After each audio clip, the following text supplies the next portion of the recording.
नमस्कार, आप देख रहे हैं चैलेंज न्यूज। मैं नरेश शर्मा और दिन भर की खबरें देखिए मेरे साथ। मध्य प्रदेश में सिंध नदी के 3 और पुल बहे।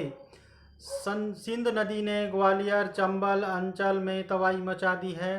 पहली बार सिंध नदी का रौद्र रूप लोगों ने देखा है। बुधवार सुबह दतिया जिले में सिंध नदी पर बने सवंडा और इंद्रमुखी पुल बह गए। दोपहर में शिवपुरी जिले में नरवर ग्वालियर को जोड़ने वाला पुल का काफ़ी हिस्सा नदी में बह गया। इसके पहले मंगलवार को सिंध नदी के बहाव में रतनगढ़ वाली माता और लांच पिछोर का पुल बह गया था। अब दतिया जिले के गोरघाट भिंड के अमायान नदी के मेहंदा घाट का पुल भी खतरे में है। दोनों पुलों पर पानी आ गया है। स्टार्ट। संसद के मानसून सेशन में नए कृषि कानून को लेकर हंगामा मचा हुआ है। बुधवार को इसका असर संसद के बाहर भी देखने को मिला। इस मामले पर कांग्रेस सांसद रवनीत सिंह बिट्टू और शिरोमणि अकाली दल सांसद और पूर्व केंद्रीय मंत्री हरसिमरत कौर बादल के बीच जुबानी जंग हुई। प्ले कार्ड्स लेकर संसद के बाहर प्रदर्शन कर रही बादल और अकाली सांसदों से बिट्टू ने कहा कि आपका यह प्रदर्शन नकली है। कांग्रेस सांसद ने कहा कि जिस समय सरकार कृषि कानून संसद में पास करा रही थी उस वक्त शिरोमणि अकाली दल सरकार के साथ थी।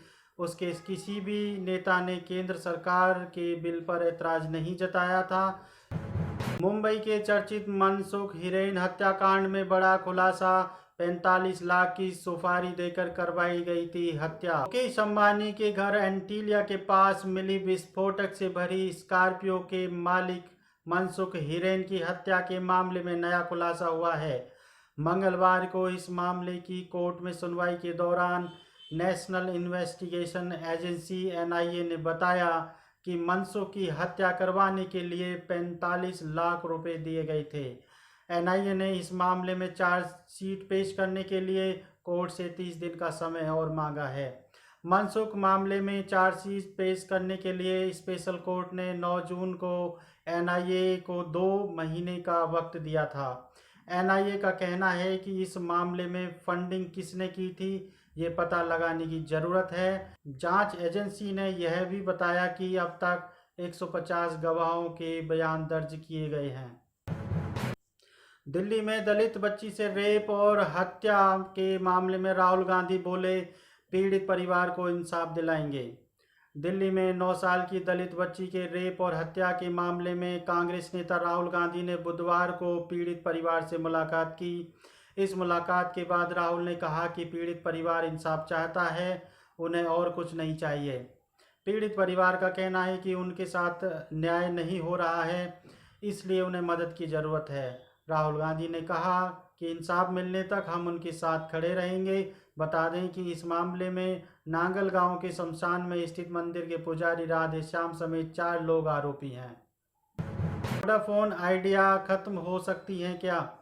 लगता है देश में टेलीकॉम सेक्टर में अब 2 ही कंपनियों का एकाधिकार होगा। जियो और एयरटेल तो रहेंगी, पर वोडाफोन आइडिया इस सेक्टर से बाहर जा सकती हैं। ऐसा इसलिए क्योंकि वोडाफोन आइडिया की पार्टनर यूनाइटेड किंगडम की वोडाफोन ने कह दिया है कि अब वह कोई पैसा इस कंपनी में नहीं डालेंगी। दूसरी पार्टनर बिरला ग्रुप ने अपनी हिस्सेदारी बेचने के लिए सरकार को पत्र लिखा है। इधर आज इस खबर के बाद दोनों कंपनियों के शेयर जमकर टूटे हैं। आज कंपनी का शेयर 20% टूटकर ₹5.94 पहुंच गया है। मशहूर पॉप सिंगर हनी सिंह की पत्नी ने लगाए गंभीर आरोप। कहा कि हनी सिंह के थे कई लड़कियों के साथ अवैध संबंध। सिंगर रैपर हनी सिंह की पर घरेलू हिंसा का मामला दर्ज करने वाली उनकी पत्नी शालिनी तलवार ने अपनी याचिका में यो हनी सिंह के खिलाफ कई चौंकाने वाले खुलासे किए हैं।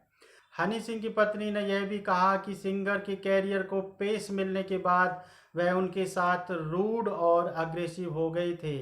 शालिनी ने उस घटना का जिक्र किया जहां उसे घरेलू हिंसा का शिकार होना पड़ा। शालिनी ने कहा कि उनकी शादी की फोटो सोशल मीडिया पर वायरल होने के बाद हनी सिंह पैनिक हो गए। उन्होंने शालिनी पर यह आरोप लगाते हुए बेरहमी से पीटा और फोटो शालिनी ने ही लीक किए हैं, यह उन्होंने दावा किया। शालिनी ने कहा कि हनी सिंह ने ऐसा इसलिए किया क्योंकि वह अपनी मैरिड लाइफ को छिपाना चाहते थे, इसलिए उनके साथ ऐसा व्यवहार किया गया। सहारनपुर में प्रेमिका को गोली मारकर प्रेमी ने की आत्महत्या। सहारनपुर में प्रेम प्रसंग का एक सनसनीखेज मामला सामने आया है। यहां गंगोह थाना क्षेत्र के सांगा खेड़ा गांव में मंगलवार देर रात करीब 12:30 बजे के एक युवक ने नाबालिग लड़की के घर पहुंचकर उसे गोली मार दी। गोली सीधे सीने में लगी। शोर शराबा मचने पर युवक मौके से फरार हो गया। तत्काल लड़की को अस्पताल ले जाया गया, जहां से उसे पीजीआई चंडीगढ़ रेफर कर दिया गया। वहीं बुधवार सुबह गोली मारने वाले युवक का शव गांव के बाहर पड़ा मिला। उसके जबड़े में गोली लगने के निशान मिले। मौके पर पहुंची पुलिस ने युवक के शव को कब्जे में लेकर पोस्टमार्टम के लिए भेज दिया है। युवक हलवाई का काम करता था। जांच में सामने आया है कि दोनों में प्रेम प्रसंग था। लड़का लड़की को उसके घर से ले जाने के लिए आया था, लेकिन लड़की ने मना किया तो इस पर लड़के ने गोली मार दी। वाराणसी में हिंदुओं को ईसाई बना रहे थे पति पत्नी। वाराणसी के करखियाव गांव में धर्म परिवर्तन का मामला सामने आया है। यहां हिंदू जागरण मंच ने दंपति सहित 3 लोगों को पकड़कर फूलपुर थाने की पुलिस को सौंप दिया है। तीनों पर आरोप है कि वे गांव के आर्थिक रूप से कमजोर लोगों को हिंदू धर्म छोड़ने और ईसाई धर्म अपनाने के लिए प्रेरित कर रहे थे। इसके लिए वे लोगों को उनके बच्चों की अच्छी परवरिश, पढ़ाई और खाने का इंतजाम करने जैसे प्रलोभन दे रहे थे। मंच के प्रदेश मंत्री की तहरीर के आधार पर फूलपुर थाने की पुलिस ने तीनों के खिलाफ मुकदमा दर्ज कर उन्हें हिरासत में ले लिया है। हालांकि पूरे भारत देश में इस तरह के बहुत मामले सामने आ रहे हैं। धर्म परिवर्तन किया जा रहा है। इसमें सरकार को आवश्यक कदम उठाने की ज़रूरत है। सेमीफाइनल में गुरजीत कौर का दूसरे मिनट में गोल। भारतीय महिला हॉकी टीम आज टोक्यो ओलंपिक्स में अर्जेंटीना के खिलाफ मैदान में उतरी है।